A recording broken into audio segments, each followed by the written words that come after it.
Hello' everyone, নমস্কাৰ। মই বন্ধু বান্ধৱীসকল সকলোকে শুভৰাত্ৰি জনাই মই আৰু এটি অন্য ভিডিঅ' লৈ আপোনালোকৰ মাজত উপস্থিত হ'লোহি।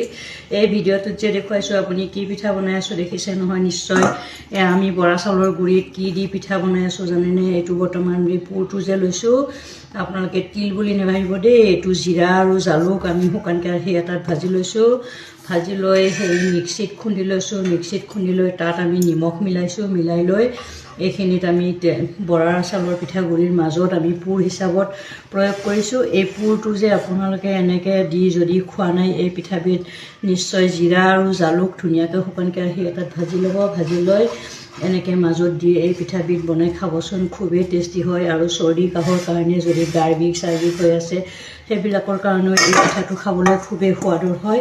মই আজি বৰ্তমান এইবাৰ বিহুৰ বুলি বনোৱা নাছিলোঁ, আজি বিহুৰ শেষত এই পিঠাবিধ বনাই আছোঁ। বৰ্তমান আপোনালোকৰ ওচৰতে ভিডিঅ'টো শ্বেয়াৰ কৰিলোঁ। ভিডিঅ'টো চাই কেনেকুৱা পাই জনাব। যদি ভাল লাগে নিশ্চয় লাইক কমেণ্ট কৰিব, পেজটো ফ'ল'